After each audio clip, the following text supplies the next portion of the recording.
Hey, Genki Call here. Happy New Year to you folks. I hope that you've had a wonderful, wonderful year and that this year will be even better than the last. So we have a ton going on this week, which is why I'm going to go ahead and I'm going to get things started right off the bat before reset. This is for the week of January 2nd, 2023. But what I'm going to do is I'm going to get an early start here because so much is happening this week that I want to go ahead and go over this with you. So let's start off with the campaign tasks. Use the Trident banner for 15 wins and use a Merlantis team for 15 wins. In order to have your team be fully Merlantis, your hero will have to be using Tidecaller class. So keep that in mind. For silver, craft 2 blue summoning stones, win 5 battles in a single arena run, complete 2 delves at level 90 plus, get 30 blue kills, and for bronze, open 3 gem chests, open 2 event chests, use a Tidecaller class for 3 wins, explore Merlantis 1 time at difficulty 8 plus, kill 1 treasure gnome, win 3 ranked PvP battles, only 3. Nice. Complete 1 treasure hunt with 60 plus turns. Kill Undine 1 time. He is one of the Mythics at Merlantis. Match 60 blue gems in battle and get 7 merfolk kills. So there's that. Next up, we have got Merlantis troops. Now, the new Glory troop is not out yet. I will go over that in just a minute, but let's go over what you can get with your event keys before I show you the new troop. So, the troops that you can get. I have them all, I believe. I do, except for Aquaticus. I do not yet own Aquaticus. So, I may blow some keys later. Not right now. Let's set this to base rarity. So Aquaticus, oh, Pycea is from here. I forgot about Pycea. I love that troop. All right, let's go over Aquaticus first. Light splash damage to 3 random enemies, and light splash damage does not do much. It's going to do, if you hit a middle troop, it'll, splash anything touching that troop. The one troop that you hit is going to do full damage, and the ones that it splashes is only going to get 1/4 of that damage. 1/4 of this is going to hit the additional troops. And it is hitting 3 random enemies, but it's just not that strong. She's only going to explore half of the blue gems on the board. Azura, who is an epic, explodes all of the blue gems on the board. So, you need her Aquaticus to get your power level up here. That's totally understandable. I will need her for my power level, but the only thing that she's really got going for her is to submerge all allies when matching 4+ gems, which can be absolutely stellar and very helpful for you, unless the other team is using Captain, what's his name? Captain Scurvy? No. The parrot. The parrot that insta-kills anything that is submerged. So, keep that in mind. Now, Pycea I use every day. Every day I use him for level 12 explorers. I just love this guy with Queen Beatrix. Destroy all green gems. That's taking them all as if they were matched. Create blue gems equal to the number of green gems destroyed. So you're likely going to loop. And there are 2 independent 30% chances to devour a random enemy. And it's boosted by the gems that you remove. So, yay for that. But you don't count on Pycea to devour. When he devours, it's awesome. Mostly he's just a really good mana generator when used with the right team. I believe I made a video on it, and if I didn't, then I will. Skull damage reduction by 30%. That means you can put him up at the front of the team and kill things with, you devour or something. If you devour, you're going to have a bunch of attack, and you can kill things that way. Plus, 4 attack to all blue allies when matching blue gems. Love this guy. I really do. Undine, on the other hand, I haven't actually used him. Now, he will be good for blue attack, or no, blue defense. Yes, blue defense day because he silences blue enemies. But he'll do damage to one enemy and the enemy below it, whether it is touching that enemy or not. If there's a space there, it doesn't matter. It's just that enemy and the one directly below it, boosted by merfolk and submerged allies, +8 for each merfolk ally and +8 for each submerged ally. So that's nice. And then he submerges himself at the start of every turn. He's okay. I would say that Pycea is the shining star of this particular kingdom. So, as far as mythics go. Now, Charybdis is okay. Damage to the first and last enemy, and there are independent 10% chances to devour the enemies, +3% for each submerged ally and enemy. It's funny how that 10% seems a lot more when the AI is running it. It just, it's just not very reliable. But it does hit 2 enemies. So if you are in a world event where you are very limited, there's nothing that does damage to all enemies, something like this is very helpful. Plus, the chance that he could devour is always nice, but in general, not the greatest mythic. Gains 10 life when matching 4+ gems. That's cool. Submerges himself when he takes damage. That can be cool as well. Not Captain Scurvy. Captain Macaw. Captain Macaw. I finally remembered. I feel better. Alright, the Leviathan. Dispels all enemies. That means if they have any positive status effects, all positive status effects on your enemies will go away when you cast this. Plus you do damage, boosted by blue gems, and knocks the first enemy to the last position. This guy will screw up your delves in a hurry. But I generally don't use him personally. He is immune to stun and devour, and he submerges himself on 4+ gem matches. Then we have Nemu. I love this troop. I think she's underutilized. She transforms yellow gems to skulls, red gems to purple, and silences the 2 strongest enemies. This is actually a really, really strong troop. She just doesn't get used very much because she gets so overshadowed by the other troops that do this kind of thing. Plus, there are plenty of troops that turn yellow gems into doom skulls, but she is really a good troop. And she steals life from the first enemy whenever you match green gems as well. You will not be able to get the Deep King. The Deep King is from Sea of Sorrow, the faction where we are going on Tuesday. Also from Sea of Sorrow, you will not be able to get the Clam Lasher, the Sea Witch. Dum bum bum. What are the others? Or Hammerclaw. Is there another here? Anything else you can't get? Yes, Mershark. So there are 5 here because there was an expansion to this particular faction. And yeah. All right, let's go back up here and see what you can get with your keys. Now you can get King, or you can get Triton, not King. He looks like a king. Heavy splash damage to 1 enemy boosted by blue gems, 1-to-1 ratio. So if there are 10 blue gems on the board, you'll do an extra 10 splash damage. And the heavy splash damage, that means it's going to do full damage to 1, and anything touching it will get 75% of that damage. So then he gives all merfolk 4 magic, plus all merfolk start with 50% mana, and he will start your battle with an ice storm, so some extra blue gems starting out. Azura, you will get her just for completing the storyline here. She dispels all enemies, again with the dispel of enemies, and eliminates points of a random skill, boosted by blue gems. It's a 4-to-1 ratio, so it's not much of a boost, but she does explode all blue gems, making her a really good mana generator as long as there are blue gems on the board. She also gets 1 magic when an ally casts a spell. That means that this number here, this purple number, goes up every time somebody casts on your team, and she has some immunities as well.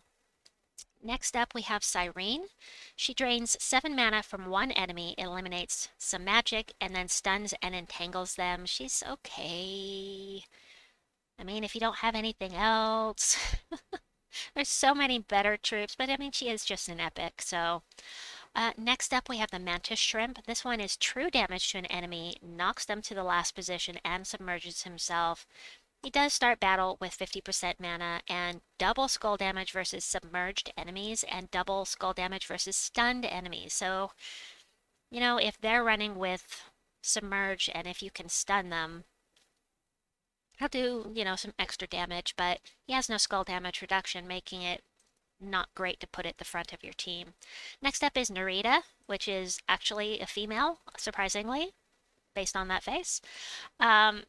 Damage to an enemy boosted by submerged allies. If they're a tower, this is our siege breaker, then you get this 3 to 5 times damage. So you also get that if you have her traded. This is only against towers. That includes Leona's tower and of course all of the towers in the invasion event. Next up, we have Tuskor. Damage to an enemy. This one's the God Slayer. You gotta watch out for this guy if you use anything with a red border that includes Zolgoth and the new gem dragons and whatnot.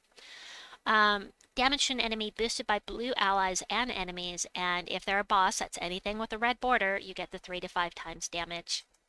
Next up is Wave Rider. Give an ally some armor and a barrier and submerge them. Bum, Were Shark. Inflict bleed on. Oh no. No, no, no, no. This is why I don't like this troop. 50% chance to convert a purple gem to a lycanthropy gem at the start of my turn. I hate lycanthropy gems. I hate them. The only thing I hate more is the new web gem, and we'll get into that later.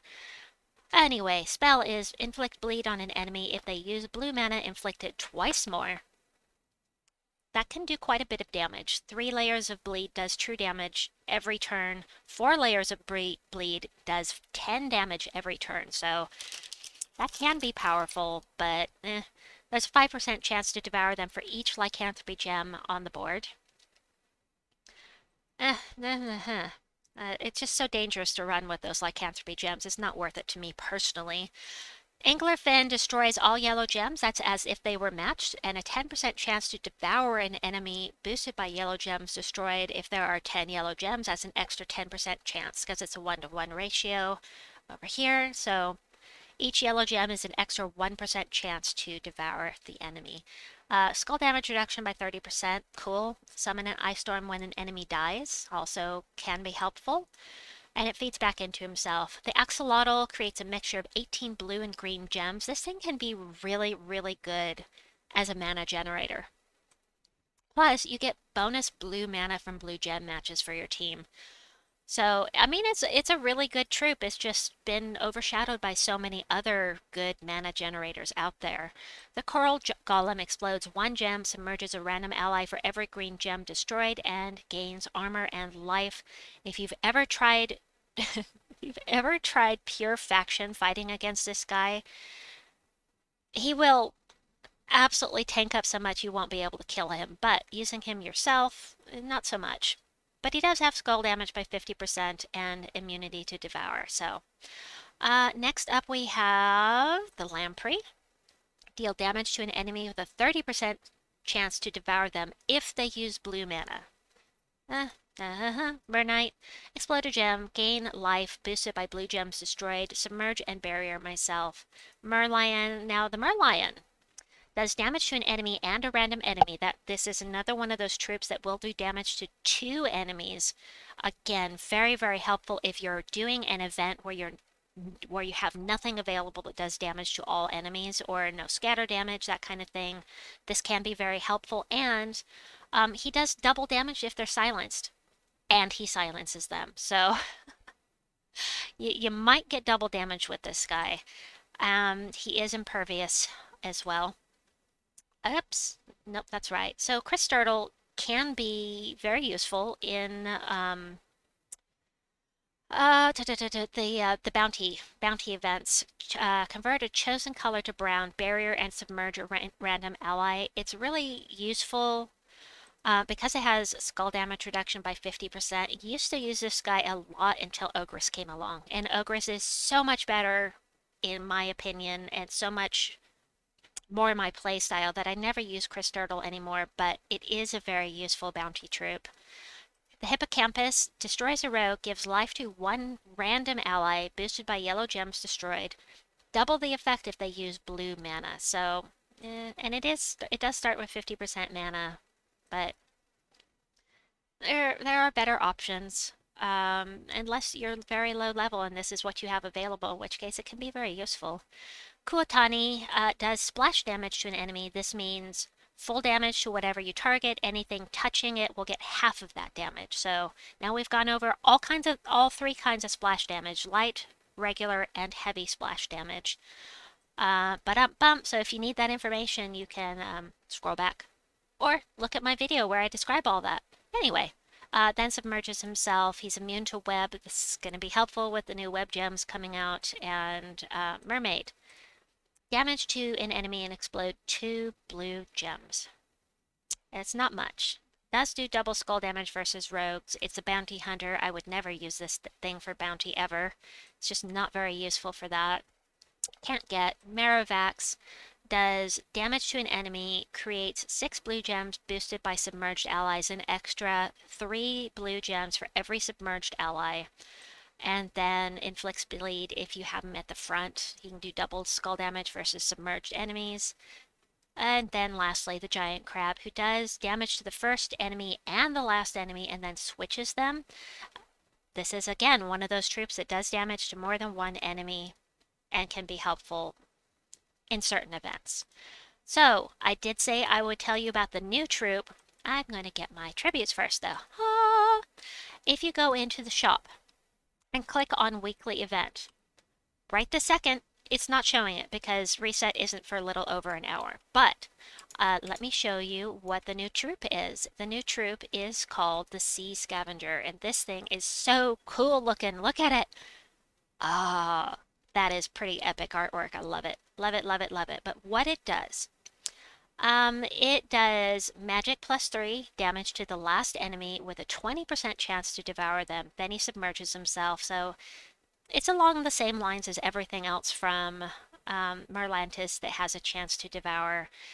It itself is immune to devour, immune to burning and fairy fire, and you have the water link to gain bonus blue mana from blue gem matches. So that's what we have there.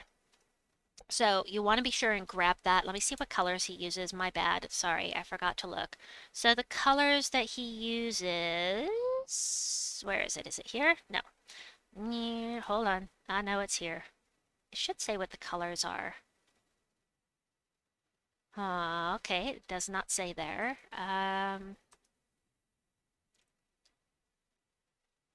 Merlantis. Sea Scavenger. It should say the colors that it uses. And the reason I want to know what colors it uses is because that would tell me what color the arcanes are going to be. So I can't actually tell you what kind of arcanes that you will get, but it'll be something like this. It'll be different colored art here, and you'll get all of the resources. I recommend getting this up to until it says Mythic if you can, because then you have an extra troop that is guaranteed going to be able to get to level 20 for your power levels in the kingdom. Also, under resources, it's not showing right now because it disappears as soon as you get it. Your spoils of war here, you have a limit of 10 event keys that you can get from your spoils of war with glory right here. I recommend getting all 10 every week if you can. So, as far as upcoming events for the week, let's go look at that. Sorry I keep switching back and forth like this. I prefer to do this after reset. There's so much going on, and let me show you. So the new week starts right here. Monday, January 2nd. Do you see all this? Oh! We have Legends Reborn for Zul'Kari. We have the Kingdom Pass for Zul'Kari. This is a Kingdom War rework for Zul'Kari, which I'll have to go over in a different video. We've got the World Event, which is in Merlantis. And we have Guild Wars, all starting at reset. When this video comes out, all of this will have begun. Be sure to go into your Guild Wars section. Hold on. Go into your Guild Wars section here. Cannot do it yet, but as soon as it allows you to, go into defense here, set up all of your defense teams. If you have any questions about Guild Wars, I will have a link to my Guild Wars playlist. At the end of this video, you will see a pop-up for the Guild Wars playlist. There are explanations for everything on that playlist. And if you have any questions, let me know in the comments box down below. I'll be happy to help you. All right, next up, Guild Wars. Then on Tuesday, we have the Sea of Sorrow faction, which I mentioned. On Wednesday, we have Fawnette. Oh, I'm very excited about this. I've been waiting for this troop forever because she's so cute. Fawnette, look at her. I'm pretty sure Fawnette is going to boost Pan's Veil. Maybe she is just decorative. I don't actually know. I don't know if that information. Yeah, troop type team bonus. Wild folk. She's a wild folk bonus. Perfect. It's right there. Anyway, wild folk pet is coming out during Merlantis and Zulkari week. This is for Pan's Veil, so I'm a little confused about that, but I'm happy because I've been waiting for Fawnette to come out. On Thursday, we have the Tidecaller class trial, and I really love this class. And then Friday, we have Bounty and Mythic Friday. So much going on! Oh my gosh! Ah! All right. I should have pulled up my little confused thing for that, but oh my gosh, so much going on. I was going to show you what was it I just said I was going to Tide Color class. Let me go over Tide Color class real quickly here. That is the wrong button. We want to go in here to troops and go to class and Tide Color class. And I will show you why I really like Tide Color class. It is the traits. Submerge myself when I take damage. Okay, this is why I love it. Explode a blue gem when matching 4+ gems. This is Lightning Strike. Lightning Strike is a level 70 talent on any other class that has Lightning Strike. It's a level 70 talent and explodes 1 yellow gem every time you match 4+ gems. This is basically free. All you have to do is trait this class and you have Lightning Strike without being level 70. Very, very nice. Love that about this particular thing. You've got Snap Freeze. You can cleanse yourself on 4+ gem matches. You can have 20% skull damage or spell damage reduction, 50% mana start. You can submerge yourself or an ally on every 4+ gem. I mean, there are other things here as well. Bonus blue mana from blue gem matches, and then you can do the Mystic Channel, the Eternal Summer, or Aquatic Glory. So I think it's a really good class, and I think that it just doesn't get much respect, but that just trading it to get a basically lightning strike is really, really nice. Anyway, I think that is it for this video. So much more to come. I will get things done as quickly as I can. Please like and subscribe, and we'll see you folks soon. Bye-bye. Oh, noes. Oh, no. I said goodbye, and it's not goodbye. I forgot to go over the campaign task. Oops. Did I go over the campaign task? Hold on, hold on. How could I have forgotten that? No, I did that first. Okay. I'm okay. I'll see you folks soon. Bye.